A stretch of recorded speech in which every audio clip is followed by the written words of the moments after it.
Isang magandang araw sa inyo, mga minamahal naming tagapakinig. Muli, ako ang inyong kasama sa isang paglalakbay ng puso. Isang kwentong susubok sa lahat ng ating nalalaman tungkol sa pagmamahal. Sinasabi nilang ang pamilya ay nabubuo sa dugo at laman. Pero paano kung ang pinakamatibay na ugnayan ay hindi pala matatagpuan sa magkakaparehong apelyido? Paano kung ang tunay na pamilya ay masusukat pala sa tapang at sakripisyo ng isang pusong handang ibigay ang lahat para sa iyo, kahit hindi mo siya kadugo? Halina't pakinggan natin ang kwento ni Hiraya sa unang kabanata, ang bagong reyna ng hasyenda. Pinapatawag ka ni Ginoong Lakan, Hiraya. Nasa silid-aklatan siya. Ang tinig ni Manang Celia, ang mayordomo ng Hacienda de la Vega, ay pumutol sa katahimikang bumabalot sa pasilyo. Tumango si Hiraya, pinunasan ng kanyang mga kamay sa laylayan ng kanyang uniforme at huminga ng malalim. Bawat utos na dalhin siya sa silid-aklatan ay nagdudulot ng kakaibang kaba sa kanyang dibdib.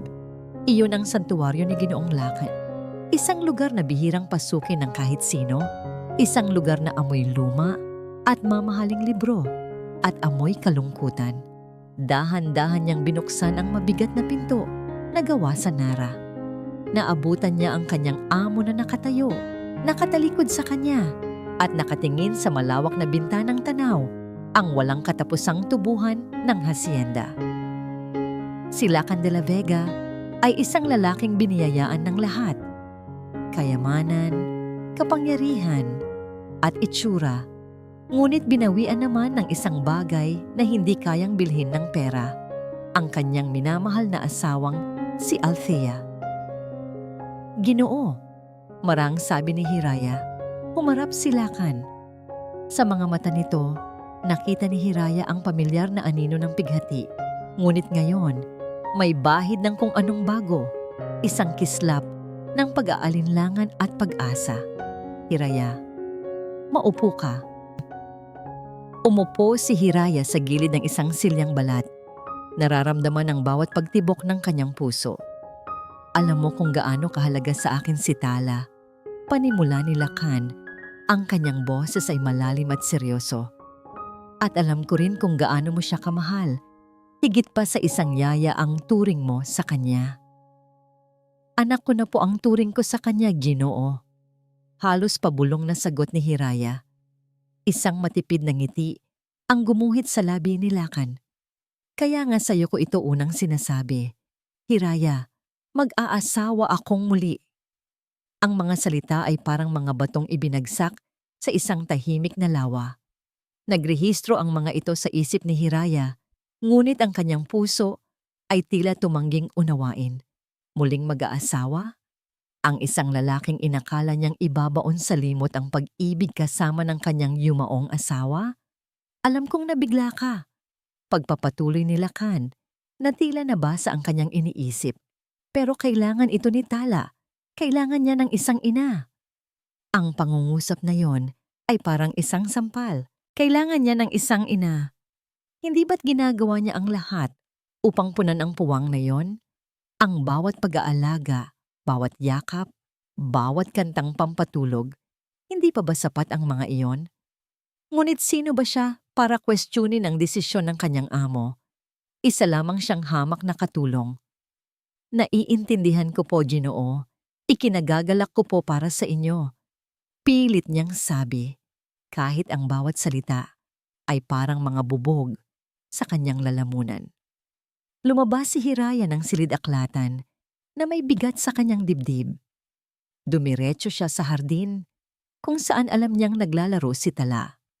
At doon nga, sa ilalim ng mayabong na puno ng mangga, natagpuan niya ang 5 taong gulang na bata. Abala sa pagguhit sa kanyang munting kuwaderno. Ang sikat ng hapon ay nagbibigay ng ginintuang sinag sa buhok nito. At sa sandaling iyon, si Tala ang pinakamagandang bagay na nakita ni Hiraya sa buong mundo. Yaya Hira! Masayang sigaw ng bata nang makita siya. Tumakbo ito at yumakap ng mahigpit sa kanyang mga binti. Binuhat ni Hiraya si Tala at inupo sa kanyang kandungan. Ano yang ginuguhit ng prinsesa ko? Ipinakita ni Tala ang kanyang obra.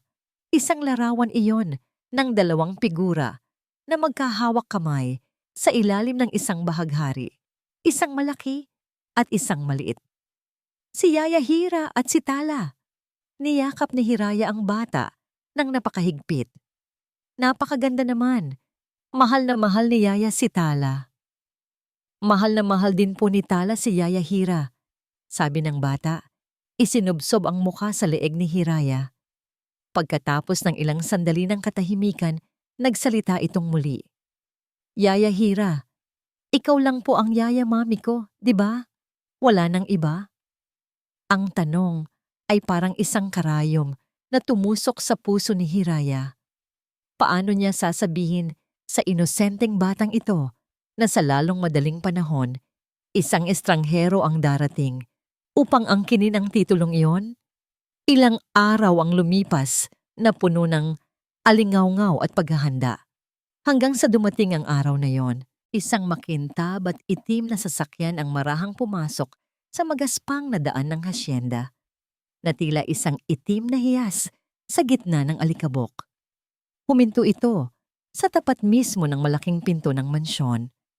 Mula sa bintana ng kusina, pinanood ni Hiraya ang lahat.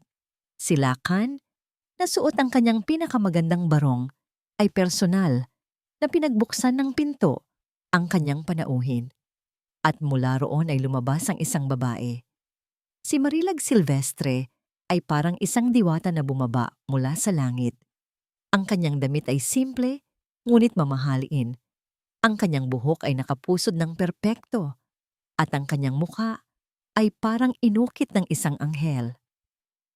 Ngunit nang magtama ang kanilang mga mata mula sa malayo, may nakita si Hiraya sa mga mata ni Marilag, isang bagay na malamig, matalas at mapanuri. Isang bagay na hindi tumutugma sa matamis na ngiting nakapaskil sa kanyang mga labi. Hawak-hawak ni Hiraya ang kamay ni Tala habang papalapit sina Lakan at Marilag. Mahal, si Hiraya nga pala, ang yaya ni Tala. Pagpapakilala ni Lakan. At Hira, siya si Marilag, ang magiging asawa ko. Nice to finally meet you, Hiraya, sabi ni Marilag. Ang kanyang boses ay kasing lambing ng pulot. Pagkatapos ay ibinaling niya ang kanyang tingin sa batang nagtatago sa likod ni Hiraya. Lumuhod si Marilag upang magpantay sila ni Tala. Ngumiti siya ng mas matamis. At ikaw siguro si Tala, ang ganda-ganda mo namang bata.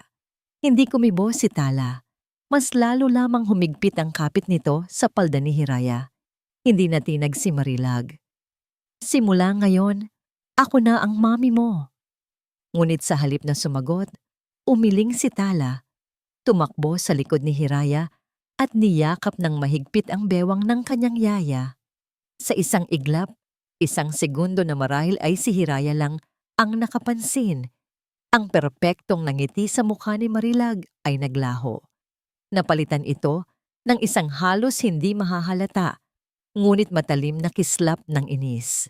Ngunit kasing bilis din itong nawala at napalitan muli ng isang pilit na pagtawa na tila ba ang lahat ay isang kaaya-ayang laro lamang, ngunit nakita ito ni Hiraya. At sa sandaling iyon, alam niya na ang babaeng nasa harapan niya ay hindi isang anghel, isa itong babala. Isang bag. Ang mga sumunod na araw sa Hacienda de la Vega ay napuno ng isang peke at nakakabinging katahimikan.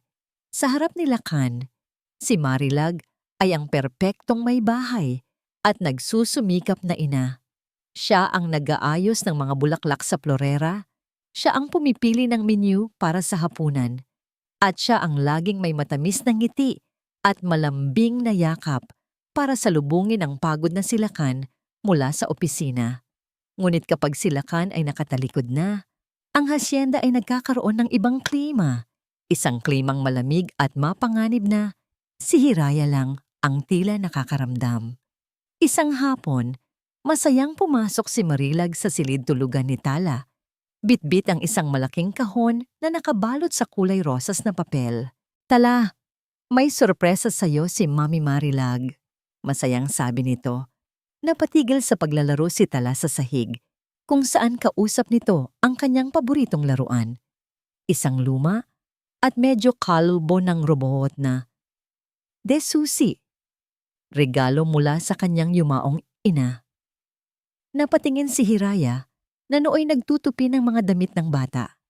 Maingat na binuksan ni Marilag ang kahon at inilabas mula roon ang isang manikang porselana na halos kasing laki ni Tala. Mayroon itong kulot na buhok na kulay ginto, mga matang bughaw na kumikindat, at suot na bestidang gawa sa pinong puntas. Ito ay maganda, perpekto, at walang buhay. Nagustuhan mo ba? Tanong ni Marilag. Inilalapit ang manika kay Tala. Tumingin si Tala sa manika, pagkatapos ay sa kanyang lumang robot. Hindi siya kumibo. Halika, itabi na natin yung luma mong laruan, sabi ni Marilag.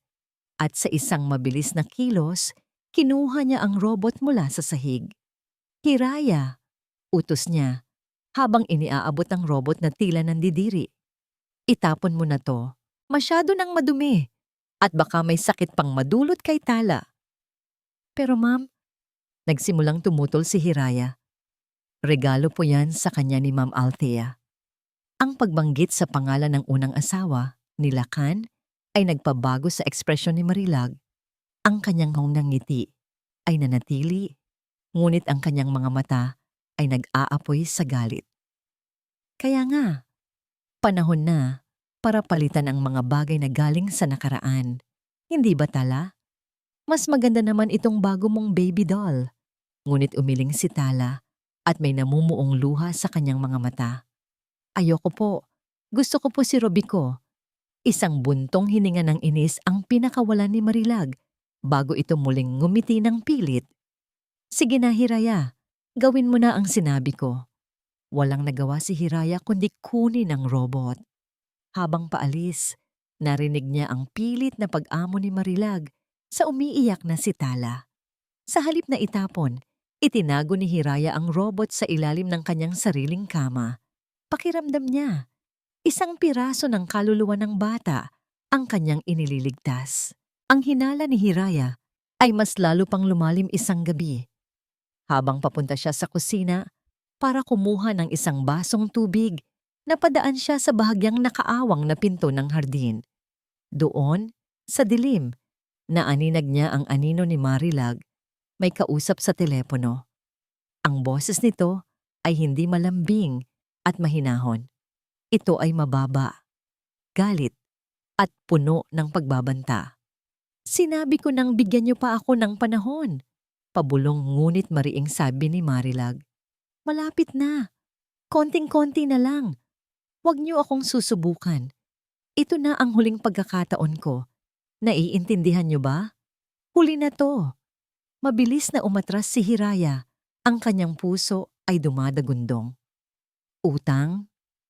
Huling pagkakataon? Ano ang mga lihim na itinatago ng bagong reyna ng hasyenda? Kinabukasan, ang lahat ay bumalik sa normal. Sa hapagkainan, pinupuri ni Lacan si Marilag. Nakikita mo ba, Hira? Sabi ni Lacan kay Hiraya na nooy nagsasali ng juice. Sinusubukan talaga ni Marilag na mapalapit kay Tala. Tingnan mo, binilhan niya pa ng bagong laruan. Magiging mabuti siyang ina sa anak ko. Tumango lamang si Hiraya, hindi magawang salubungin ang mga mata ng kanyang amo. Kung alam lang niya na ang bawat ngiti ni Marilag ay isang maskara at sa likod nito ay isang mukhang hindi niya kailanman na naising makita. At pagkatapos, nangyari ang hindi inaasahan. Isang maaliwalas na hapon. Pagkatapos ng siesta ni Tala, nagpaalam itong maglalaro sa hardin habang si Hiraya ay naghahanda ang merienda. Diyan lang po ako sa may swing. Yaya Hira, sabi nito. Sige anak, tawagin kita kapag handa na ang pagkain mo. Sagot ni Hiraya. Lumipas ang 15 minuto. Mula sa kusina, Tinawag ni Hiraya ang pangalan ng bata. Walang sumagot. Tala, handa na ang merienda mo. Sigaw niyang muli. Katahimikan pa rin. Isang malamig na kaba ang gumapang sa puso ni Hiraya. Pinunasan niya ang kanyang mga kamay at mabilis na lumabas. Pinuntahan niya ang swing. Walang tala. Tanging ang duyan lamang ang marahang umuugoy sa ihip ng hangin. Tala? Nagsimula ng manginig ang boses ni Hiraya. Nilakasan niya ang kanyang loob.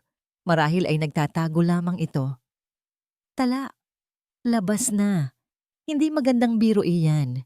Ginalugad niya ang buong hardin, ang likod ng mga paso, ang ilalim ng mga halaman, ang maliit na playhouse.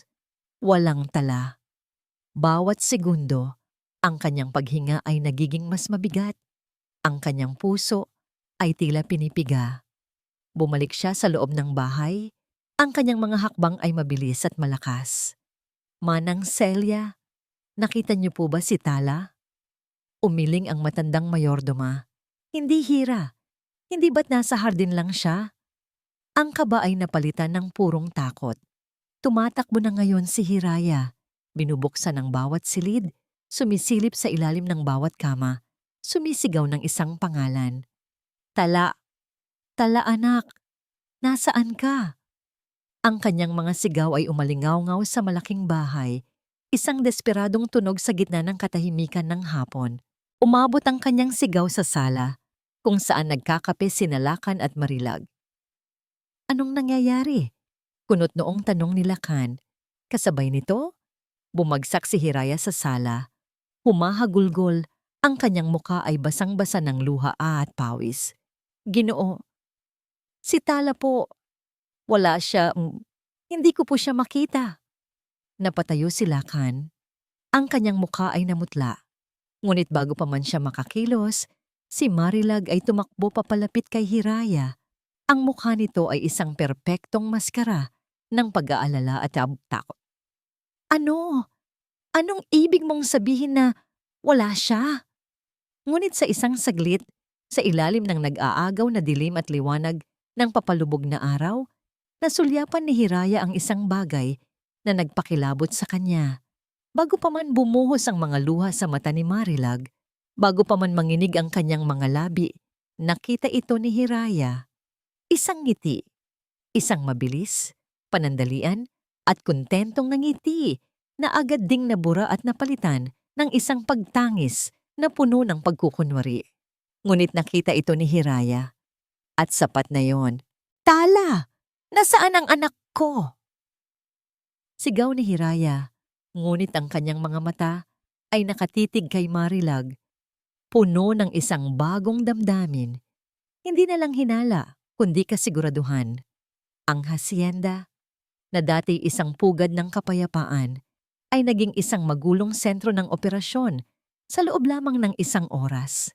Ang ilaw ng mga sasakyan ng pulis ay kumikislap sa dilim.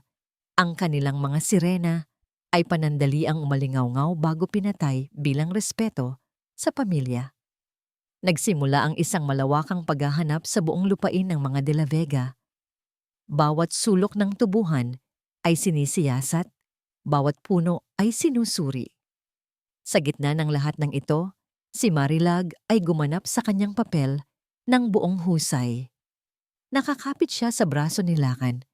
Ang kanyang mga hikbi ay sakto lamang ang lakas upang marinig.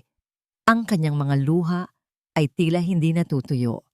Siya ang larawan ng isang ina na nawawalan ng pag-asa. Lakan, mahal, paano kung hindi na natin siya makita? Sabi niya, ang kanyang boses ay basag at puno ng pighati. Para itong isang eksena sa pelikula at si Marilag ang bida. Huwag mong sabihin yan, sagot ni Lakan. Ang sariling boses ay digaralgal sa sakit. Niyakap niya ang kanyang asawa. Hinahanap dito ang lakas na hindi na niya mahanap sa kanyang sarili. Mahahanap natin siya. Mahahanap natin ang anak ko. Pinagmasdan sila ni Hiraya mula sa malayo.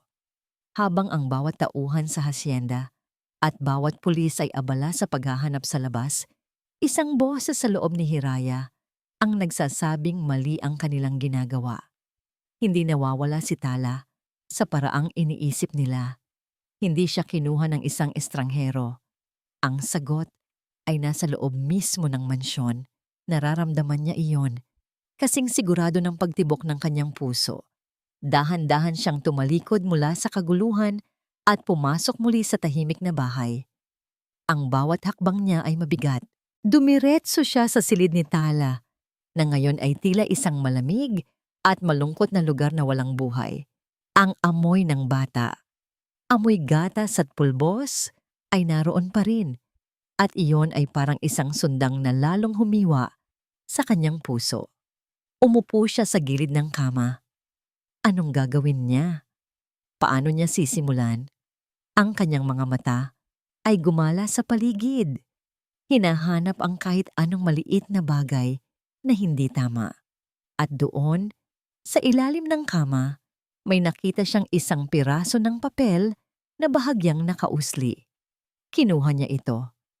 Ito ang kwadernong laging pinaguguhitan ni Tala. Binuklat niya ito at nakita ang huling larawang iginuhit nito kaninang hapon. Ang larawan nilang dalawa na magkahawak kamay sa ilalim ng bahaghari. Ngunit ang larawan ay may punit. Isang marahas na punit sa gitna na naghihiwalay sa figura niya at sa figura ni Tala. Hinanap ng kanyang mga mata ang kapirasong nawawala. At natagpuan niya ito, lukot na lukot at isiniksik sa ilalim ng unan. May bakas ng maliliit na luha sa papel. Sino ang gagawa nito? Si Tala mismo? Hindi. Mahal na mahal nito ang bawat guhit na ginagawa niya. Isang malamig na agos ng pagdududa ang muling gumapang sa kanyang sistema. Tumayo siya at, dala ng kung anong udyok, nagtungo siya sa kusina. Sa isip niya ay ang robot.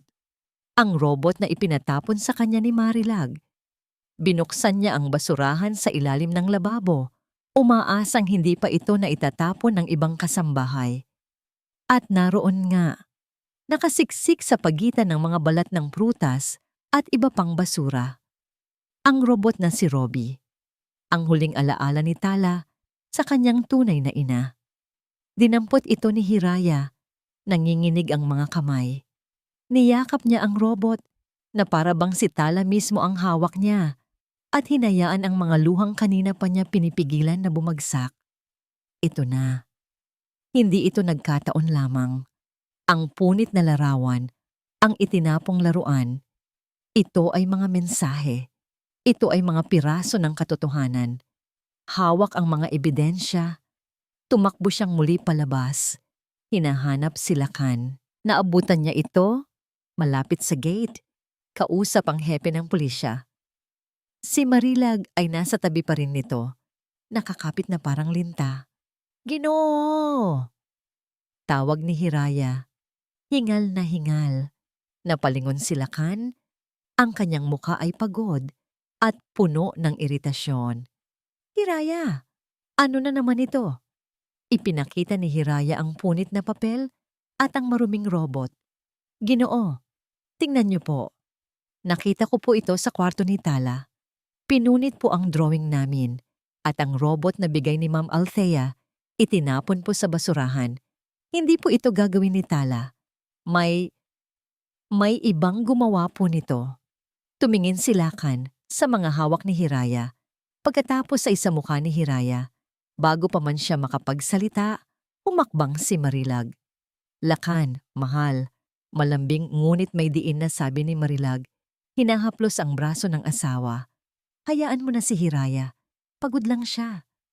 Masyado siyang apektado sa nangyari. Nag-i-imagine na siya ng kung ano-ano. Pero totoo po ito. Giit ni Hiraya. Ang kanyang boses ay tumataas na. Si Ma'am Marilag po ang nagpatapon sa akin ng robot na to kaninang umaga. Napatingin si Lakan kay Marilag na agad namang umarte na tila nasaktan. Hiraya, ano bang sinasabi mo? Bakit ako pagbibintangan mo sa ganitong panahon? Lahat tayo ay nag-aalala. Pero hindi tamang manisi ka na lang basta-basta.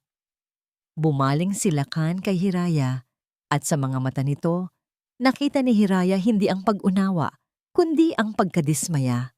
Hiraya, tama na. Nakakagulo ka lang sa imbestigasyon. Pumasok ka na sa loob at magpahinga.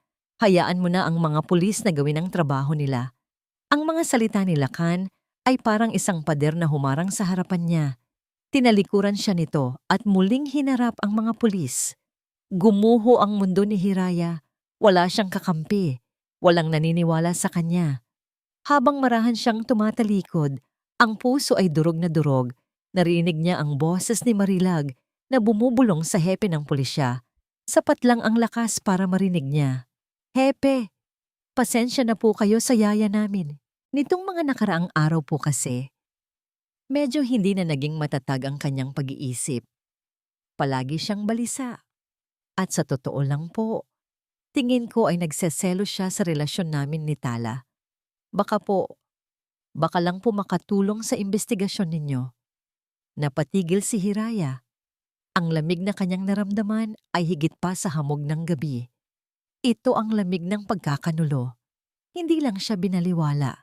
Sa isang iglap, mula sa isang nag-aalalang yaya, ginawa siyang isang pinaghihinalaan. Gabi na, ngunit ang mga ilaw sa labas ng bintana ay patuloy na gumuguhit ng mga asul at pulang anino sa dingding ng kanyang silid-aklatan. Bumagsak si Lakan sa kanyang upuan. Ang ulo ay nakasandal. Ang mga mata ay nakapikit. Ang pagod ay hindi lamang pisikal. Ito ay isang bigat na dumadagan sa kanyang kaluluwa. Isang lason na kumakalat sa bawat ugat ng kanyang katawan. Nasaan ang anak niya? Ang tanong ay paulit-ulit na tumatambol sa kanyang isipan. Isang ritmong walang katapusan at walang sagot. Marahan siyang nakarinig ng pagbukas ng pinto. Pumasok si Marilag. May dalang isang tasa ng mainit na tsa. Ang kanyang mga mata ay namumugto pa rin. Ang kanyang mga kilos ay mahinhin at puno ng pag-aalala. Sa gitna ng kaguluhang ito, siya ang kanyang naging kanlungan, ang kanyang bato. Mahal, malamig niyang sabi, inilalapag ang tasa sa lamesa. Kailangan mong uminom nito, hindi ka pa kumakain. Hinawakan ni Lakan ang kamay nito at pinisil. Salamat, Marilag.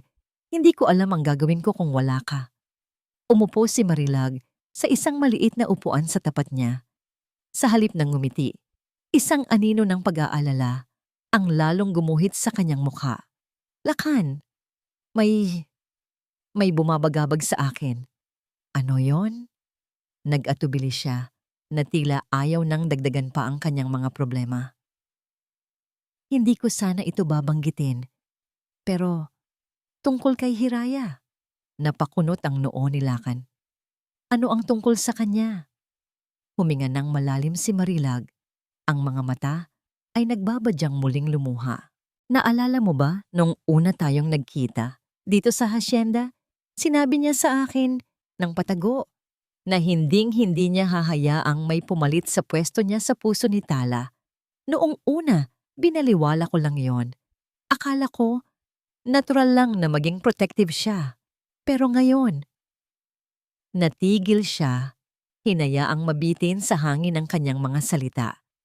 Ang sinabi ni Marilag ay parang isang maliit na binhi na itinanim sa isang lupang pagod at naguguluhan.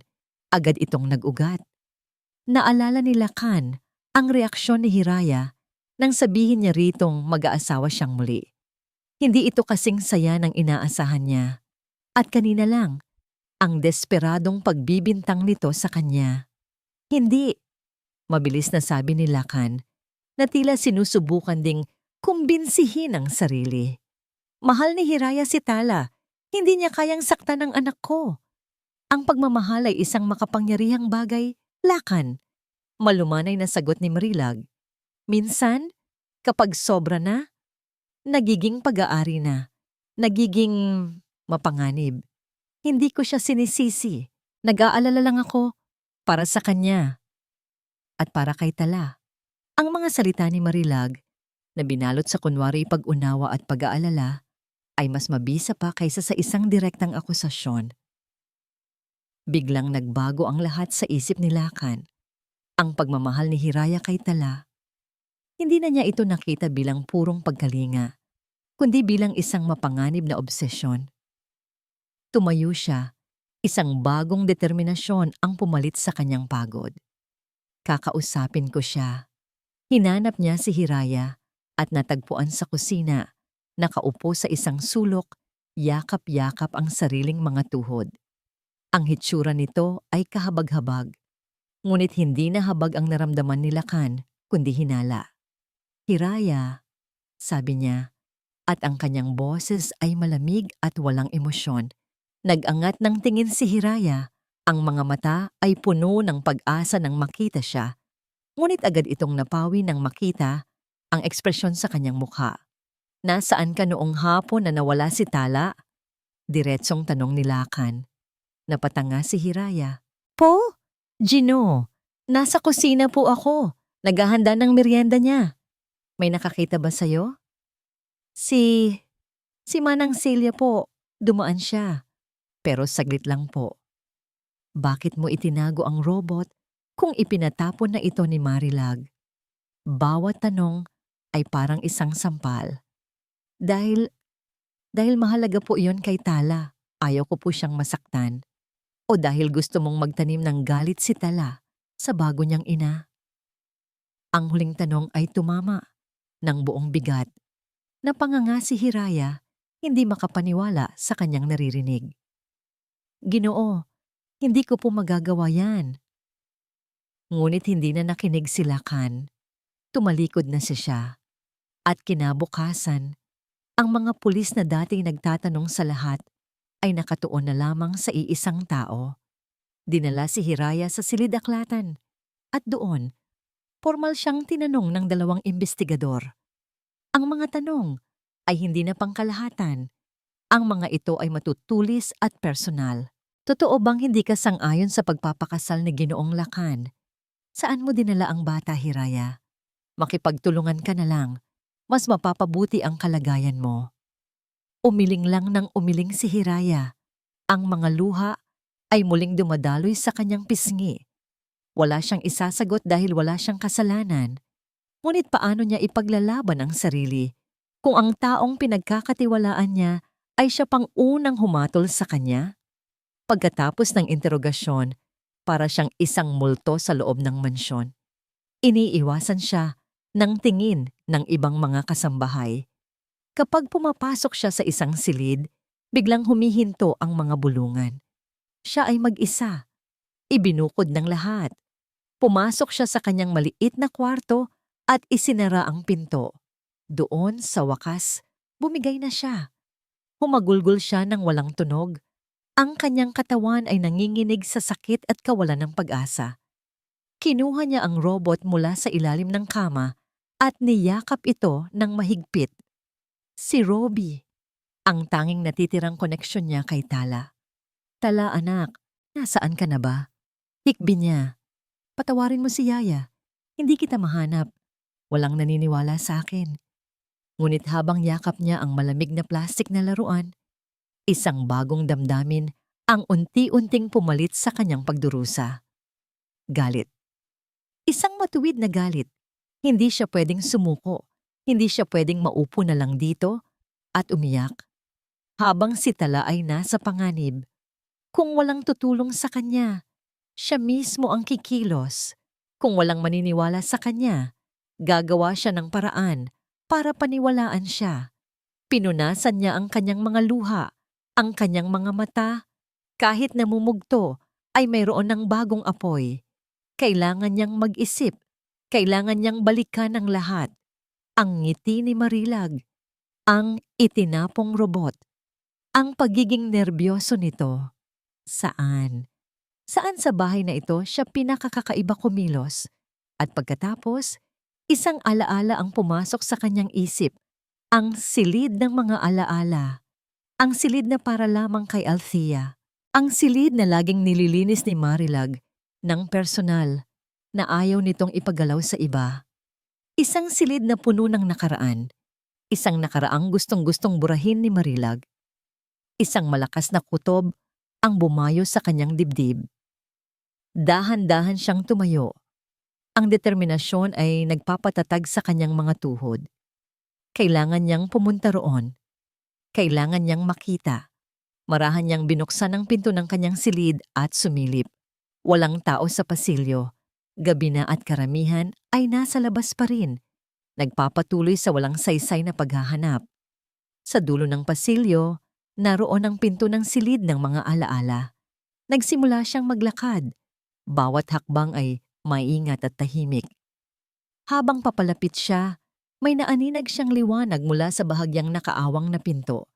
Napatigil siya. May tao sa loob. Sumilip siya sa maliit na siwang. At doon, sa gitna ng silid, nakita niya si Marilag. Nakatayo ito sa harap ng dambuhalang larawan ni Althea na nakasabit sa dingding. Ngunit hindi ang larawan ang tinitingnan nito. Nakatitig ito sa isang maliit na bahagi ng pader sa gilid ng painting. Sa kamay nito ay may hawak na puting panyo at paulit-ulit nitong pinupunasan ang isang maliit na dumi, isang halos hindi makitang marka na may kaba at pag-aalalang hindi maitago sa kanyang mukha. Mabilis na umatras si Hiraya mula sa siwang ng pinto. Ang kanyang puso ay kumakarera na parang isang kabayong tumatakbo nang walang tigil. Pinigil niya ang kanyang paghinga. Nag-abang sa dilim ng pasilyo. Ilang sandali pa, narinig niya ang pag-click ng switch ng ilaw, sinundan ng marahang pagsara ng pinto ng silid ng mga alaala. Nakarinig siya ng mga yabag na papalayo at pagkatapos katahimikan. Hinintay niya pa ang ilang minuto. Tinitiyak na tuluyan nang nakaalis si Marilag. Ang bawat segundo ay parang isang oras. Ang tanging naririnig niya ay ang dagundong sa kanyang dibdib. Nang sa wakas ay nakumbinsi na siyang ligtas nang pumasok, dahan-dahan niyang itinulak ang pinto. Ang silid ay muling binalot ng dilim. Tanging ang sinag lamang ng buwan mula sa bintana ang nagsisilbing ilaw. Ang malaking larawan ni Althea de la Vega ay tila nakatitig sa kanya, isang mapayapang ngiti na kabaligtaran ng kaguluhang nagaganap sa hasyenda. At sa puso ni Hiraya, hindi niya binuksan ang ilaw. Sa halip, hinayaan niyang masanay ang kanyang mga mata sa dilim. Ang kanyang atensyon ay nakatuon hindi sa painting, kundi sa pader sa paligid nito, ang mismong pader na pinupunasan ni Marilag kanina. Lumapit siya. Sa unang tingin, wala itong pinagkaiba sa ibang mga pader sa mansyon. Makinis, kulay krema, perpekto. Ngunit ang kutob niya ay mas malakas kaysa sa nakikita ng kanyang mga mata. Sinimulan niyang kapain ang pader. Ang kanyang mga daliri ay marahang dumadausdos sa malamig na ibabaw nito. Kinapa niya ang bawat pulgada, mula sa sahig hanggang sa abot ng kanyang kamay.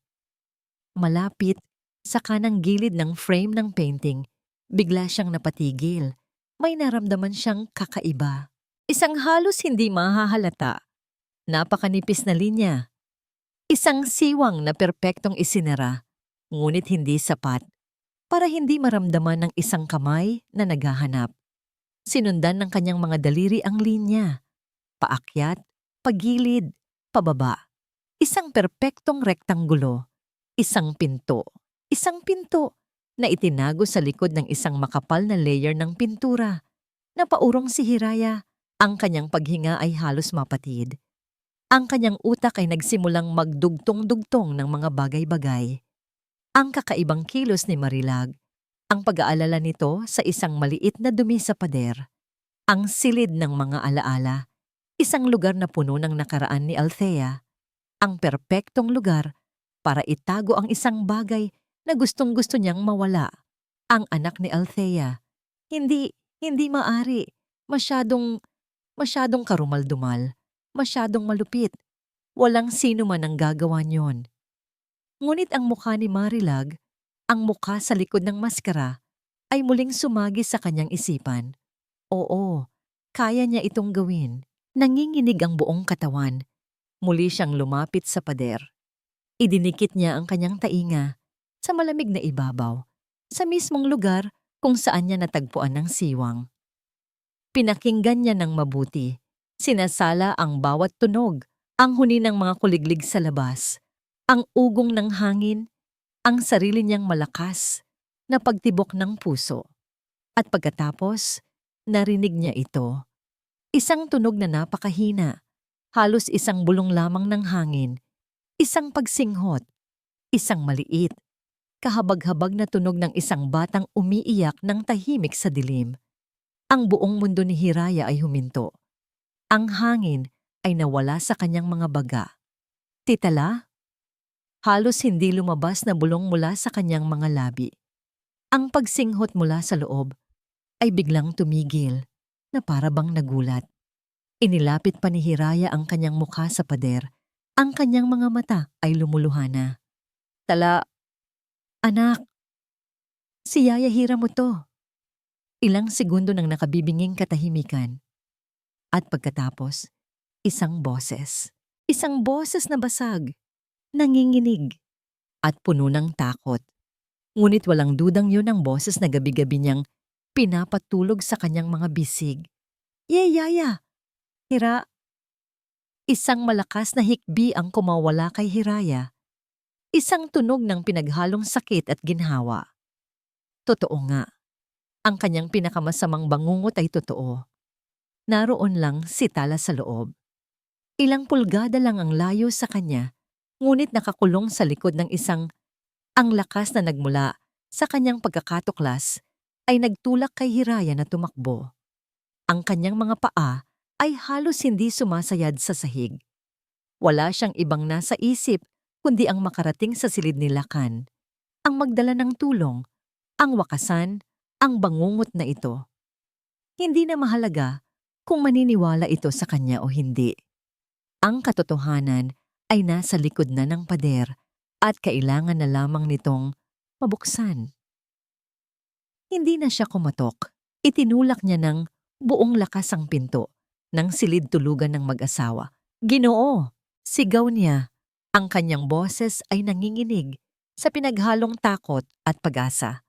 Naabutan niya si Lakan na nakaupo sa gilid ng kama. Ang mukha ay nakasubsob sa kanyang mga palad. Si Marilag naman ay nakatayo malapit sa bintana, nakatalikod. Sa pagpasok ni Hiraya, sabay silang napalingon. Ang kanilang mga mukha ay nagpapakita ng pagkagulat. Hiraya, anong ginagawa mo rito? Galit na tanong ni Lakan, napatayo. Ginoo, si Tala po. Alam ko na kung nasaan siya. Sabi ni Hiraya lumalapit. Nasa silid ng mga alaala po siya. Nakakulong. Nasa likod po siya ng pader. Sa likod ng painting ni Ma'am Althea. Ang mga salita ay lumabas mula sa kanya na parang isang rumaragasang tubig. Ngunit sa halip na makita ang pag-asa sa mga mata ni Lakan, ang nakita niya ay pagod at lalong pagkadismaya. Ano na namang kalokohan ito, Hiraya? Sabi ni Lakan. Ang kanyang boses ay mapanganib na kalmado. Hindi ka pa ba tapos sa mga kwento mo? Pero totoo po ang sinasabi ko. Narinig ko po siya. Tinawag niya ang pangalan ko. Pagmamakaawa ni Hiraya, ang kanyang mga mata ay nagpupumilit na makahanap ng kahit katiting na paniniwala sa mukha ng kanyang amo. Bago pa man makasagot si Lakan, si Marilag ang humakbang papalapit. Ang kanyang mukha ay isang perpektong maskara ng awa at pag-aalala, ngunit ang kanyang mga mata ay matalim na nakatitig kay Hiraya. Hiraya, tama na! Malumanay niyang sabi na para bang kinakausap ang isang batang nagwawala. Masyado ka nang napapagod. Ang isip mo ay nilalamon na ng lungkot. Nakakasama na sa'yo ito. Tumingin siya kay Lakan. Ang kanyang mga mata ay puno ng luha. Mahal, tingnan mo siya. Hindi na niya alam ang kanyang sinasabi. Naaawa ako sa kanya pero natatakot na rin ako. Ang bawat salita ni Marilag ay isang patak ng lason na lalong nagpapaniwala kay Lakan sa kasinungalingan. Para kay Lakan na ang isip ay pagod na sa pag-aalala at ang puso ay sarado na sa hinala. Mas madaling paniwalaan ang isang magandang kasinungalingan kaysa sa isang pangit na katotohanan. Ginoo, parang awa na niyo na. Maniwala po kayo sa akin. Humagulgol si Hiraya. Puntahan po natin ang silid. Patutunayan ko po sa inyo. Sa wakas, tila may kung anong awa na gumalaw sa puso ni Lakan. O marahil ay gusto na lamang niyang tapusin ang kabaliwang ito. Sige, mariin niyang sabi. Pupuntahan natin para matapos na ito. Para makita mo mismo na wala kang ibang ginagawa, kundi ang mag-imbento. Naglakad si Lakan ng mabilis. Ang kanyang mga hakbang ay mabibigat sa galit. Sumunod si Marilag na hinahaplos pa ang likod ng asawa na parabang siya ang biktima. At sa huli, si Hiraya na kahit kinakabahan ay meron pa ring bahagyang pag-asa. Kapag nakita na nila, kapag narinig na nila, maniniwala na sila. Pumasok sila sa silid ng mga alaala. Binuksan nila ng ilaw at ang painting ni Althea ay muling ngumiti sa kanila. O nasaan? Sarkastikong tanong ni Lakan. Dito po, sabi ni Hiraya, itinuturo ang pader. Sa likod po nito. Tala anak, magsalita ka. Nandito na si Daddy. Sumigaw siya. Ngunit ang tanging sumagot ay ang alingawngaw ng kanyang sariling boses. Lumapit si Lakan sa pader at kumatok dito ng malakas. Ang tunog ay solid, matigas, at walang laman. Wala, sabi niya. Humaharap kay Hiraya. Walang tao, Hiraya. Isang solidong pader lang ito. Pero narinig ko po siya. Nangihinang sabi ni Hiraya. Hindi niya maintindihan. Bakit hindi sumasagot si Tala? Marahil ay natakot ito sa malakas na boses ng ama.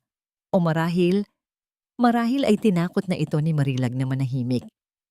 Tumingin si Hiraya kay Marilag at nakita niya ang isang panandaliang nangiti ng tagumpay sa mga labi nito.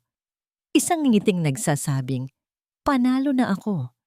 At sa sandaling iyon, alam na ni Hiraya. Talo na siya. Si Lakan ay huminga ng malalim. Ang kanyang pasensya ay tuluyan ng naubos. Humarap siya kay Hiraya at ang kanyang mga mata ay malamig na parang yelo. Wala na ang amo na dati niyang iginagalang. Ang nasa harap niya ay isang estranghero, isang hukom na nagbabana ng kanyang hatol. Hiraya, sabi niya, ang bawat salita ay mabagal at mabigat. Hindi ko na kaya ito. Ang pagkawala ng anak ko ay sapat ng pasakit. Hindi ko na kailangan ng isang taong nagdaragdag pa ng gulo at kasinungalingan sa pamamahay ko. Pinikit niya ang kanyang mga mata. Tapos na tayo. Ayoko nang makita pa ang pagmumukha mo rito. Umalis ka na bukas ng umaga. Ang mga huling salita ay parang isang palakol na humati sa puso ni Hiraya. Hindi siya makagalaw. Hindi siya makahinga. Ang lahat ng kanyang ipinaglaban, ang lahat ng kanyang pag-asa ay gumuho sa isang iglap. Pinalayas siya. Habang ang batang pinangako niyang proprotektahan ay nakakulong pa rin sa isang madilim na lugar. Ilang metro lamang ang layo mula sa kanila. Walang salitang lumabas sa kanyang bibig. Marahan siyang tumalikod at naglakad palabas ng silid. Ang kanyang mga paa ay tila may sariling isip. Dinadala siya pabalik sa kanyang kwarto. Ang kwartong sa loob ng ilang oras ay hindi na magiging kanya. Habang naglalakad siya sa pasilyo, narinig niya ang boses ni Marilag mula sa likuran. Hayaan mo na, mahal. Mas makabubuti ito para sa lahat. Mas makabubuti ito para kay Hiraya. Napahinto si Hiraya sa harap ng pinto ng kanyang silid. Tumingin siya sa dulo ng pasilyo, sa nakasarang pinto ng silid ng mga alaala. Isang gabi. Iyon na lang ang natitira sa kanya. Isang gabi para iligtas si Tala bago siya tuluyang itapon palabas ng hasyenda, palabas ng buhay ng batang mas minahal pa niya kaysa sa sarili. Nakatitig si Hiraya sa lumang orasan na nakasabit sa dingding ng kanyang silid. Ang bawat pag-ikot ng segundero ay parang isang tunog ng martilyong ipinupukpok sa kabaong ng kanyang pag-asa. 8:00 na ng gabi. Ilang oras na lang at sasapit na ang umaga. Ang umagang magiging hudyat ng kanyang tuluyang paglisan. Nasa sahig siya, nakasandal sa gilid ng kama. Ang kanyang maliit na bagahe ay nasa tabi niya, halos walang laman. Ano nga ba ang dadalhin niya? Ang mga damit na suot niya ay pag-aari ng hasyenda. Ang buhay na binuo niya sa loob ng 5 taon ay hindi mailalagay sa loob ng isang maleta. Ang tanging bagay na tunay na sa kanya sa silid na iyon ay ang sakit sa kanyang dibdib. Mahigpit niyang hinawakan ang bagay na nasa kanyang kandungan, ang robot na si Robbie. Dinala niya ito sa kanyang dibdib na para bang sa pagyakap sa laruan ay nayayakap na rin niya ang batang nagmamay-ari nito. Ipinikit niya ang kanyang mga mata at bumulong sa hangin. Tala anak, patawarin mo si Yaya. Hindi kita iiwan. Pangako, hindi kita iiwan. Isang pangakong hindi niya alam kung paano tutuparin. Isang pangakong sinasabi niya mas para sa sarili kaysa para sa bata. Mula sa kanyang bintana, nakita niya ang isa-isang pagdating ng mga magagarang sasakyan. Humihinto ang mga ito sa harap ng mansyon at bumababa mula roon ang mga lalaki at babaeng nakasuot ng mga damit na pangsimbahan. Ang mga kapatid ni Lakan, mga pinsan, mga tiyuhin at tiyahin, ang buong maimpluwensyang angkan ng mga De La Vega. Narinig niya mula sa ibang kasambahay na si Marilag ang nag-organisa ng lahat. Isang maliit at pribadong prayer meeting para sa kaligtasan ni Tala. Isang perpektong pagkakataon para ipakita sa buong pamilya kung gaano siya isang mapagmahal at debotong asawa at ina. Sumilip si Hiraya at nakita ang eksena sa sala. Si Marilag, suot ang isang simpleng puting bestida na lalong nagpatingkad sa kanyang malaanghel na kagandahan, ay isa-isang sumasalubong sa mga bisita. Ang kanyang mga mata ay malungkot, ang kanyang boses ay mahina, ang kanyang mga kilos ay puno ng pighati. Tumatanggap siya ng mga yakap ng pakikiramay, mga bulong ng pag-asa. Siya ang sentro ng atensyon, ang kaawa-awang biktima sa isang trahedyang siya mismo ang may likha. Isang matinding galit ang biglang pumalit sa pighati sa puso ni Hiraya. Habang ang lahat ay nasa ibaba, nagdarasal sa isang huwad na dambana, si Tala ay nasa itaas lamang, nag-iisa sa dilim, marahil ay gutom at nanginginig sa takot. Hindi niya ito papayagan. Ang gathering na ito, hindi ito isang hadlang. Ito ay isang pagkakataon. Ang kanyang huli at nag-iisang pagkakataon. Kung sasabihin niya ang katotohanan sa harap ni Lakan, hindi ito maniniwala. Ngunit kung isisiwalat niya ito sa harap ng buong angkan ng De La Vega, marahil sa harap ng kahihiyan, sa harap ng duda ng sarili nitong pamilya, mapipilitan si Lakan na makinig, mapanganib. Maaari siyang ipagtabuyan na parang aso. Maaari siyang tawaging baliw sa harap ng lahat.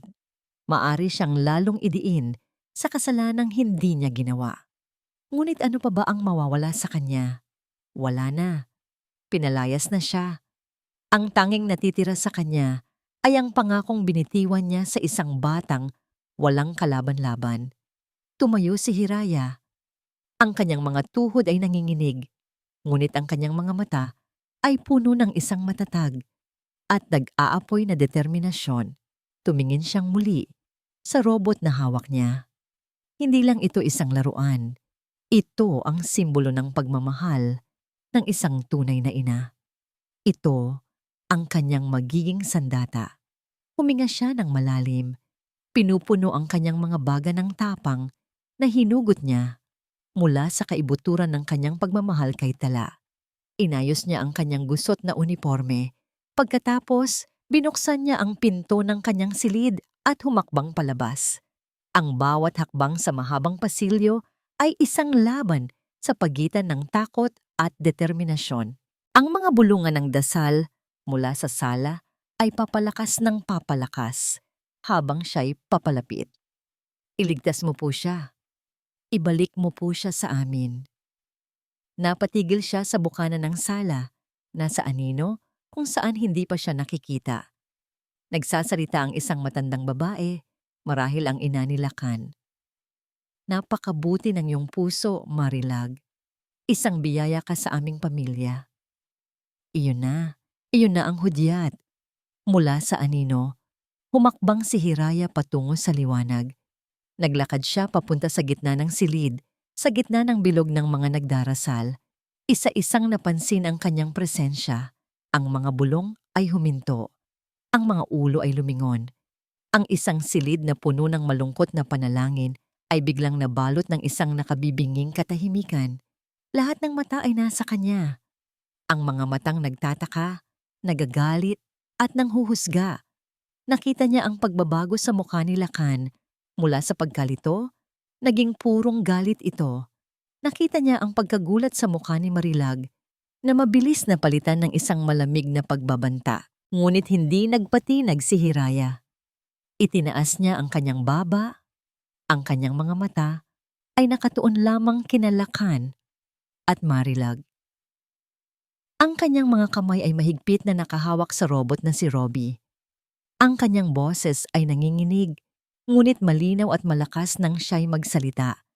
Sapat upang basagin ang katahimikan at marinig ng bawat De La Vega. Sa silid na yon, may kailangan kayong malaman. Huminto siya, hinayaang mag-iwan ng marka ang kanyang mga salita. Tungkol kay Tala. Ang mga salita ni Hiraya ay bumagsak sa gitna ng katahimikan na parang mga tipak ng yelo, nagdulot ng malamig at hindi komportableng tensyon sa buong silid. Sa isang iglap, ang solemne na prayer meeting ay naging isang entablado at si Hiraya ang hamak na katulong ang biglang nasa gitna nito. Si Lakan ang unang nakabawi mula sa pagkagulat. Tumayo siya. Ang kanyang mukha ay nababalutan ng itim na galit. Anong ginagawa mo rito? Sinabi ko nang umalis ka na. Ang kanyang boses ay isang mababang dagundong na puno ng pagbabanta. Mga gwardya, ilabas niyo ang babaeng ito. 2 gwardiyang nakaposte sa may pinto ang mabilis na lumapit. Ngunit hindi natinag si Hiraya. Tumingin siya ng diretso sa mga mata ni Lakan. Hindi pinapansin ang mga papalapit na gwardya at isinigaw ang katotohanang matagal na niyang kinikimkim. Hindi nawawala si Tala. Sigaw niya. Ang kanyang boses ay basag sa desperasyon. Hindi siya dinukot. Itinago siya. At ang gumawa niyon ay ang babaeng nakatayo sa tabi ninyo. Itinuro niya si Marilag. Isang kolektibong paghinga ng pagkagulat ang narinig mula sa mga De La Vega. Si Marilag, sa kabilang banda, ay nagsimulang humagulgol, yumakap sa braso ni Lakan na para bang naghahanap ng proteksyon. Lakan, anong pinagsasasabi niya? Umiiyak niyang sabi. Baliw na siya. Sinisiraan niya ako dahil pinaalis mo siya. Napakasama niya. Narinig niyo siya. Sigaw ni Lakan sa mga gwardya. Kunin na niyo na siya. Nang hahawakan na ng mga gwardya ang braso ni Hiraya, lalo pa niyang inilakas ang kanyang boses. Nasa itaas siya. Nasa silid ng mga alaala. Nasa likod siya ng litrato ng ina niya. Itinago siya ni Marilag. Iyon na ang huling salita. Sinunggaban siya ng mga gwardya. Nagsimula siyang magpumiglas, hindi dahil ayaw niyang umalis, kundi dahil kailangan niyang manatili. Nakatingin lang si Lakan habang kinakaladkad si Hiraya. Isang bahagi niya ang galit na galit. Isang bahagi niya ang nasasaktan at isang maliit, halos hindi na marinig, na bahagi niya ang nag-aalinlangan. Ngunit ang mga luha ni Marilag, ang init ng katawan nito na nakakapit sa kanya ay mas malakas. Huwag niyo akong bitawan. Pakinggan niyo ako.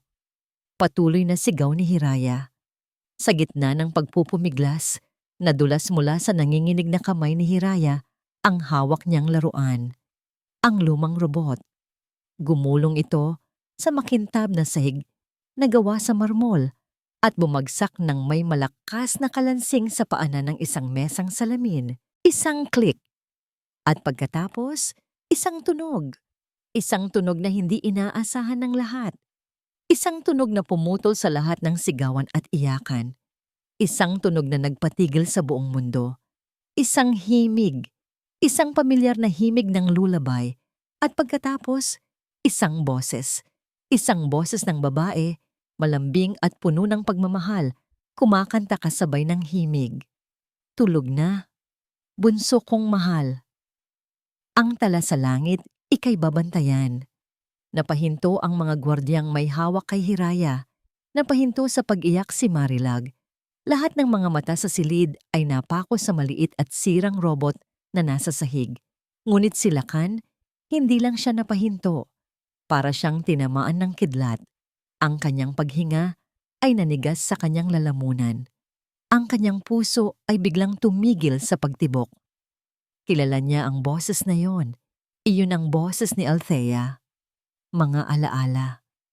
Mabilis at malinaw, bumaha ang mga ito pabalik sa kanya. Isang hapon sa ospital. Si Althea, nangihina na, ngunit nakangiti pa rin. Hawak ang isang maliit na voice recorder. Para kapag namimiss ako ni Tala, maririnig pa rin niya ang boses ko. Sabi nito sa kanya. Siya mismo ang tumulong na ilagay ang recorder sa loob ng robot. Ang huling regalo nito para sa kanilang anak. Isang sikretong sa kanilang dalawa lang. Isang sikretong nakalimutan na niya. Dahan-dahan, bumitaw siya sa pagkakahawak ni Marilag. Ang kanyang mga mata ay hindi na nakatingin kay Hiraya o sa kanyang pamilya. Nakatitig lamang ito sa robot na patuloy na nagpapatugtog ng kanta ng kanyang yumaong asawa. Bumaling siya kay Marilag. At sa unang pagkakataon, mula nang mawala si Tala, hindi na niya nakita ang isang nagdadalamhating biktima. Ang nakita niya ay isang babaeng namumutla. Ang mga mata ay nanlalaki sa purong takot. Ang maskara, sa wakas, ay nagsisimula nang magkaroon ng lamat. Paano? Bulong ni Lakan. Lakan? Mahal? Hindi ko alam.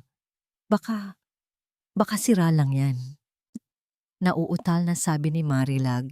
Ngunit hindi na siya pinakinggan ni Lakan. Lumakad siya na para bang isang taong naglalakad sa panaginip. Pinulot niya ang robot mula sa sahig. Ang boses ni Althea na nagmumula sa maliit na speaker ay parang isang tinig mula sa kabilang buhay. Isang tinig na gumigising sa kanya mula sa isang mahabang pagkakatulog. Muli niyang tiningnan si Marilag. Pagkatapos ay ang umiiyak na si Hiraya na hawak pa rin ng mga gwardya.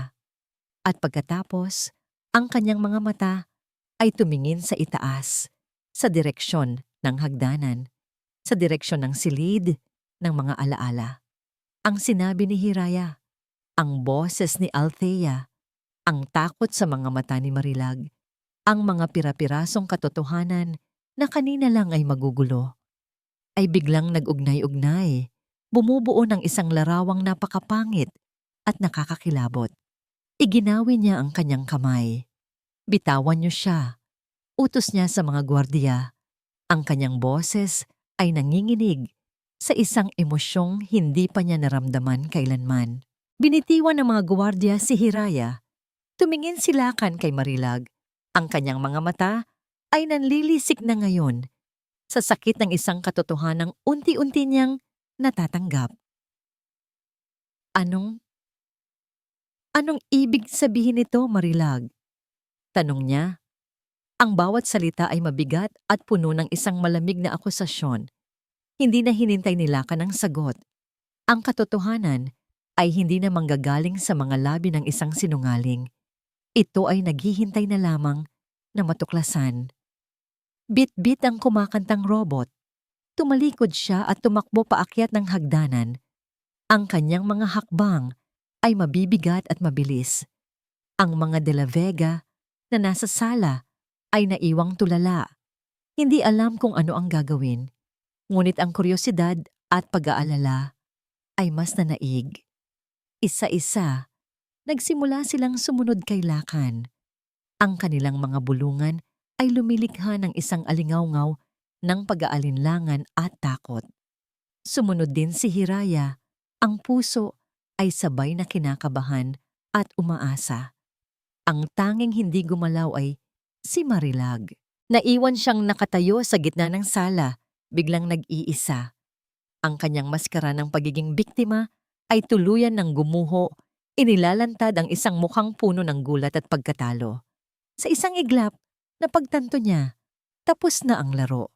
Nang marating nilakan ang pinto, nang silid ng mga alaala, hindi na siya nag-atubili. Itinulak niya ito ng malakas. Sa loob, ang pamilyar na ngiti ni Althea mula sa painting ang sumalubong sa kanya. Ngunit ngayon, ang nangiting iyon ay tila may halong pangungutya sa kanyang naging pagkabulag. Lumapit siya sa pader, sa mismong lugar na itinuro ni Hiraya. Idinikit niya ang kanyang mga kamay dito. Sa pagkakataong ito, hindi na niya ito kinatok. Kinapa niya ito. At doon, naramdaman din niya ang naramdaman ni Hiraya, ang napakanipis na siwang, ang balangkas ng isang nakatagong pinto. Tulong! Sigaw niya sa mga pinsan niyang sumunod. Tulungan niyo akong buksan ito. 4 na lalaki ang agad na lumapit. Sinubukan nilang itulak, hilahin, ngunit ang pinto ay hindi gumagalaw. Nakalak ito mula sa labas, at ang susian ay perpektong itinago. Sirain na yo! Utos ni Lakan. Ang kanyang boses ay umaalingawngaw sa tensyon. Ginamit nila ang kanilang mga balikat, ang kanilang buong lakas. Isang malakas na kalabog ang umalingawngaw. Isa pa. At isa pa. Sa bawat pag-ugong, ang puso ni Hiraya ay tila gustong kumawala sa kanyang dibdib. Malapit na. Malapit na. Sa ika-4 na pagtulak, isang malakas na tunog ng nababasag na kahoy ang narinig. Bumigay ang lock. Ang nakatagong pinto ay bahagyang bumukas. Nag-iwan ng isang madilim na siwang. Isang amoy ng kulob at alikabok ang lumabas mula sa siwang. At kasabay nito, isang mahinang tunog, isang pag-iyak. Agad na itinulak ni Lakan ang pinto ng buong buo. Ang bumungad sa kanila ay isang maliit na espasyo, marahil ay kasinlaki lamang ng isang aparador. Madilim, walang bintana. Sa sahig, may isang maliit na kutsyon, ilang bote ng tubig, at mga balat ng biskwit. At sa sulok, nakaupo ang isang maliit na figura. Yakap-yakap ang mga tuhod, ang buhok ay magulo, ang damit ay marumi. Ang bata ay dahan-dahang nag-angat ng ulo. Ang kanyang mga mata, na sanay na sa dilim, ay bahagyang nanliit sa biglaang liwanag. Ang mga ito ay puno ng takot, pagod at kalituhan. Ngunit nang makita niya ang mga taong nasa pintuan, isang pangalan ang namutawi sa kanyang mga labi, isang bulong na bumasag sa puso ng lahat ng nakarinig. Daddy? Pagkatapos, ang mga mata nito ay napunta sa babaeng nakatayo sa likuran ng kanyang ama. Ang mukha nito ay biglang nagliwanag. Yaya Hira! Parang isang dam na gumuho. Si Lakan, ang makapangyarihang ginoo ng Hacienda de la Vega, ay napaluhod. Tala, anak ko. Humagulgol siya. Gumapang papalapit sa kanyang anak. Niyakap niya si Tala nang napakahigpit na parabang sa pagyakap na yon ay mabubura niya ang mga oras ng takot at pag-iisa na dinanas nito. Umiyak si Tala sa balikat ng kanyang ama. Ang kanyang maliliit na kamay ay mahigpit na nakakapit, na tila natatakot na muli siyang iiwan. Pumasok si Hiraya sa silid at lumuhod sa tabi nila. Hinaplos niya ang buhok ng bata. Nandito na kami, anak. Ligtas ka na. Ang eksena ng muling pagkikita ay isang sagradong sandali ng pag-ibig at ginhawa. Isang liwanag sa gitna ng isang napakadilim na katotohanan. Sa ibaba, narinig ni Marilag ang mga sigawan. Ang mga sigaw ng pagkagulat, ang pag-iyak ni Lakan, ang pangalan ni Tala. Alam na niya. Tumalikod siya. Sa isang huling desperadong pagtatangka, sinubukan niyang tumakbo patungo sa pinto sa likod ng kusina. Ngunit huli na ang lahat. Ang kanyang mga bayaw at hipag, na ngayon ay puno na ng galit ang mga mukha, ay nakaharang na sa kanyang daan. Ang mga gwardiya, na kanina lang ay mga alagad niya, ay siya na ngayong mga bantay. Nang bumaba si Lakan, buhat-buhat ang natutulog ng sitala. Kasunod si Hiraya, ang katahimikan sa sala ay mas mabigat pa kaysa sa isang bato. Ang lahat ng mata ay nasa kay Marilag. Ngayon, wala ng mga luha, wala ng pag-arte. Ang tanging naroon ay ang purong, walang halong galit at pagkamuhi. Mga demonyo kayo, sigaw niya. Ang kanyang magandang mukha ay naging mukha ng isang halimaw. Mga walang utang na loob, dapat lang sa inyo yan. Dapat mamatay na lang kayong lahat. Ang pagdating ng mga pulis na ipinatawag ng isa sa mga kamag-anak ang pumutol sa kanyang mga pagmumura. 2 pulis ang lumapit at marahang pinusasa ng kanyang mga kamay sa likod. Hindi na siya nanlaban. Ang apoy sa kanyang mga mata ay biglang namatay, napalitan ng isang malamig at talunang pagtingin. Habang dinadala siya palabas, napahinto siya nang makita si Lakan. Tinitigan niya ito, hindi na may galit, kundi may halong pangungutya. "Akala mo ba ginawa ko to dahil sa'yo?" Sabi niya, isang mapait na ngiti ang gumuhit sa kanyang labi. "Nagkamali ka. Kasalanan mo ito. Kung hindi ka lang sana naging ganoon kahina, kung hindi ka lang sana naging ganoon kadaling bulagin, hindi sana ako aabot sa ganito. Kasalanan ninyong lahat." Dinala na siya palabas at ang kanyang mga huling salita ay naiwang nakalutang sa hangin. Isang makamandag na paalala ng lason na minsang nanirahan sa loob ng Hacienda de la Vega. Matapos ang unos, isang kakaibang katahimikan ang bumalot sa Hacienda de la Vega. Isang katahimikang mas mabigat at mas nakakabingi kaysa sa lahat ng sigaw at iyakan na naganap. Ang mga pulis ay umalis na. Ang mga kamag-anak ay isa-isa nang nagpaalam, nag-iwan ng mga yakap na puno ng awa at mga salitang hindi kayang punan ang butas na nilikha ng katotohanan. Ngayon, sa kanyang malawak na mansyon, si Lakan de la Vega ay nag-iisa. Nakatayo siya sa tabi ng kama ni Tala.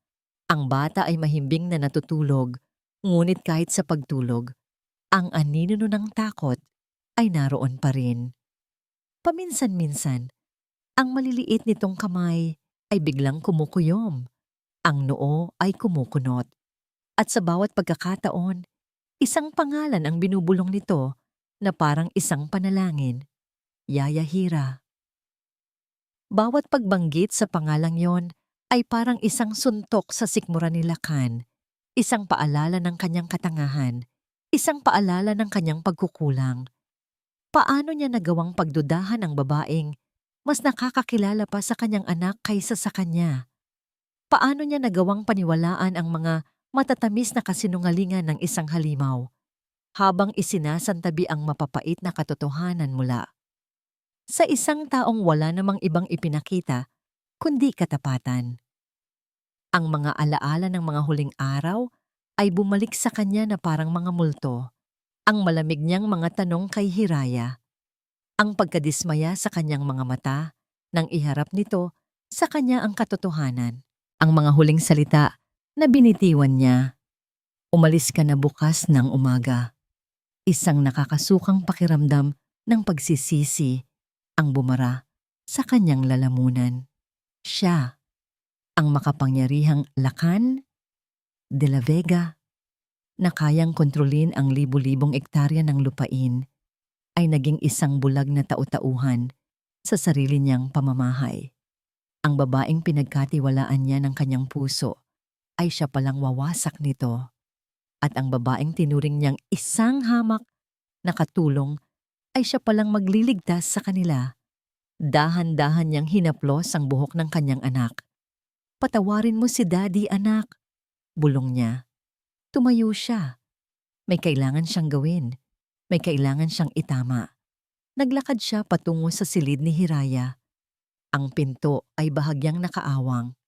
Sumilip siya at nakita ito sa loob. Nakaupo ito sa sahig. sa tabi ng halos walang laman nitong bag. Ngunit hindi ito nag-iimpake. Nakatingin lamang ito sa labas ng bintana, sa madilim na kalangitan na para bang naghihintay na lamang sa pagsikat ng araw upang tuluyan ng lumisan. Kumatok siya ng marahan. Nagulat si Hiraya nang makita siya. Agad itong tumayo. Ang mukha ay nagpapakita ng pag-iingat at distansya. Wala na ang dating paggalang. Napalitan ito ng isang pader na si Lakan mismo ang nagtayo. "Ginoo," sabi nito. Ang boses ay formal at malamig. "Hiraya," nagsimula si Lakan, ngunit ang mga salita ay tila nawala. Paano ka hihingi ng tawad sa isang kasalanang halos hindi na kayang patawarin? "Nag-aalala po ba kayo?" "Aalis din po ako. Hihintayin ko lang po na magising si Tala para makapagpaalam ng maayos," sabi ni Hiraya. Inaakala na yon ang dahilan kung bakit siya naroon. Umiling si Lakan. Humakbang siya papasok ng silid. Hindi yon. Huminga siya ng malalim.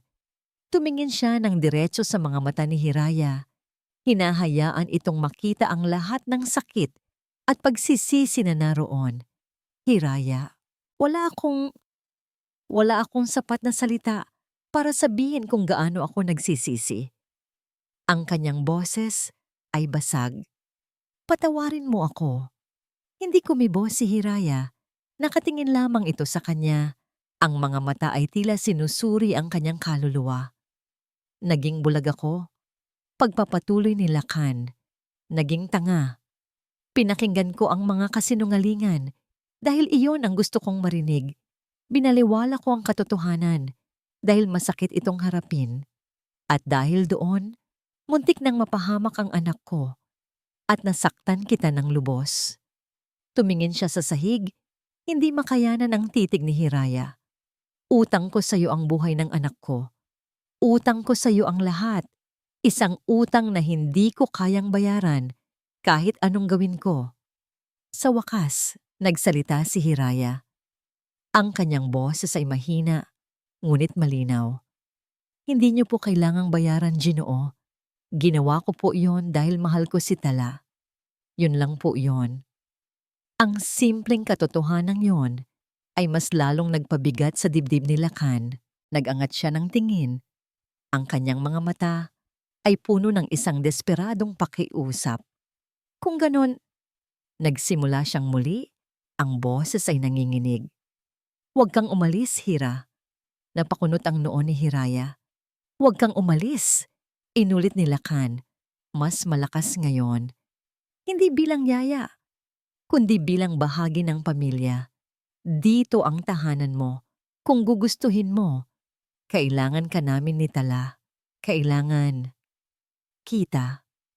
Ang huling mga salita ay halos isang bulong, isang pag-amin na hindi niya inakalang sasabihin niya. Isang pag-amin na sa paghahanap niya ng isang reyna para sa kanyang hasyenda, hindi niya namalayan na ang tunay na kailangan pala ng kanyang pamilya ay isang tagapag-alaga, isang pusong may kakayahang magbigay ng pagmamahal na totoo at walang hinihintay na kapalit. Nakatayo lang sila roon, sa gitna ng maliit na silid. Sa labas, ang gabi ay malalim. Ngunit sa loob, isang maliit na sinag ng pag-asa ang unti-unting sumisikat, nag-aalok ng pagkakataon para sa isang bagong simula. Lumipas ang ilang linggo. Ang unos ay tuluyan ng humupa at ang araw ay muling sumikat sa Hacienda de la Vega. Ngunit ang liwanag na dala nito ay iba na, mas mainit, mas payapa, at mas makahulugan. Ang hangin ay tila mas malinis at ang bawat umaga ay may dalang pangako ng isang tunay na bagong simula. Sa hardin, doon sa ilalim ng dati ring puno ng mangga, magkasamang nagtatanim ng mga bagong bulaklak sina Hiraya at Tala. Ang lupa ay dumidikit sa kanilang mga kamay, ngunit hindi nila ito inalintana. "Dito natin ilagay yung kulay dilaw, Yaya Hira," masiglang sabi ni Tala. Itinuturo ang isang bakanting espasyo para kapag nakita ng mommy ko sa heaven, matutuwa siya. Isang matamis na kirot ang naramdaman ni Hiraya sa kanyang dibdib. Ang mga sugat ng nakaraan ay naroon pa rin, ngunit unti-unti na itong naghihilom. Ang dating takot sa mga mata ng bata ay napalitan na ng dati nitong kislap.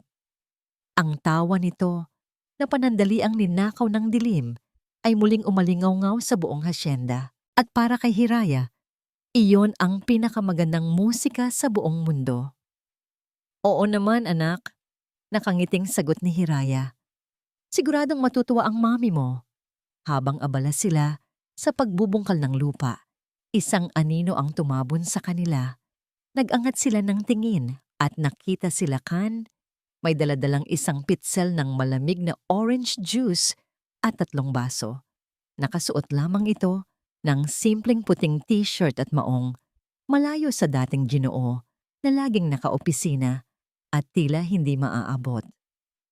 Mukhang napapagod na ang mga hardinera ko, sabi nito. Isang ngiti ang gumuhit sa kanyang mga labi. Isang ngiting totoo, walang halong pighati, na ngayon lang muling nakita ni Hiraya. Daddy! Sigaw ni Tala. Tumakbo ito at yumakap sa binti ng ama. Naupo sila Kan sa damuhan sa tabi nila. Nagsalin ng juice sa mga baso at personal na inabot ang mga ito kina Tala at Hiraya. Ang simpleng gesto na yon ay nagsasabi ng lahat. Wala na ang amo at ang katulong. Ang naroon ay 3 taong pinagbuklod ng isang masakit, ngunit makapangyarihang karanasan. Nagtagpo ang mga mata ni Kan at Hiraya. Sa tingin na yon, walang kailangang sabihin. Naroon ang pasasalamat, naroon ang respeto, at naroon ang isang bagong damdamin na unti-unting namumukadkad. Isang damdaming mainit, tahimik, at puno ng pag-asa. Hiraya! Tawag ni Manang Silya mula sa may pinto ng kusina.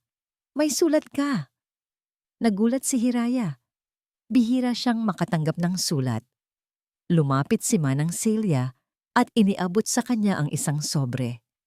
Galing ito sa probinsya, mula sa isang malayong kamag-anak na nangangako ng isang trabaho sa Maynila. Isang trabahong matagal na niyang pinangarap bago siya napadpad sa hasyenda. Hawak niya ang sulat, ang pagkakataon, ang dating pangarap. Ngunit habang tinititigan niya ang sobre, napatingin siya sa kanyang likuran. Nakita niya si Kan at si Tala. Magkayakap, sabay na umiinom ng juice. Tumatawa si Tala dahil sa duming nasa ilong ng kanyang ama. At si Kan, tumatawa rin, isang tawang malaya at masaya. Ang eksenang iyon, ang pamilyang iyon, dahan-dahan, inilagay ni Hiraya ang hindi pa bukas na sulat sa bulsa ng kanyang palda. Marahil ay bubuksan niya ito sa ibang araw, o marahil ay hindi na. Dahil habang pinagmamasdan niya ang mag-ama, napagtanto niya ang isang bagay. Minsan, ang pinakamalaking pangarap pala ay hindi yung hinahanap mo sa malayo. Minsan, ito pala yung matagal nang nasa harapan mo, naghihintay lang na yung makita. Niyaya sila ni Kan na maupo sa malaking duyan na nakasabit sa ilalim ng puno. Umupo si Kan sa isang dulo, si Hiraya sa kabila, at si Tala ay masayang umupo sa gitna nila. Ang kanyang ulo ay isinandal sa balikat ni Hiraya, habang ang mga paa ay nakapatong sa hita ni Kan. Magkakasama, tahimik nilang pinanood ang papalubog na araw. Ang langit ay nagkulay kahel, rosas at lila. Ipinipinta ang isang perpektong larawan ng pagtatapos at panimula. Huminga ng malalim si Kan, ang tunog ng kapayapaan. Tumingin siya kay Hiraya sa ibabaw ng ulo ni Tala. Salamat Hira, sabi niya. Ang kanyang boses ay isang mahinang bulong na puno ng lahat ng emosyon. Salamat sa lahat. Hindi sumagot si Hiraya. Sa halip, isang namtang ngiti ang dahan-dahang gumuhit sa kanyang mga labi. Isang nangiting hindi na kailangan ng mga salita. Isang nangiting payapa, kontento, at buo. Ang ningam ang ngitangiti ng isang babaeng sa wakas ay natagpuan na ang kanyang tahanan. Ang ngiti ng isang Hiraya na sa wakas ay nagbunga na. At dito po nagtatapos ang kwento ni Hiraya, isang kwentong nagpapatunay na ang tunay na pamilya ay hindi laging nakabase sa dugo. Ang aral na iniiwan sa atin ng kwentong ito ay ang pagmamahal ay may iba't ibang anyo. May pagmamahal na nakakasakal at mapang-angkin. Ngunit mayroon ding pagmamahal na nagpapalaya, nag-aaruga, at handang magsakripisyo nang walang hinihintay na kapalit. Ipinakita sa atin ni Hiraya na ang kadakilaan ng isang puso ay hindi nasusukat sa yaman o posisyon sa buhay, kundi sa tapang na manindigan para sa tama at sa pag-ibig na kayang ibigay sa isang taong hindi mo man kadugo, ay itinuturing mo namang kapiraso ng iyong puso. Maraming salamat po sa inyong walang sawang pagsubaybay sa kwento ni Hiraya, Lakan at Tala. Naway napulutan ninyo ito ng inspirasyon. Ngayon, nais po naming marinig ang inyong saloobin. Ano po ang masasabi ninyo sa ating kwento?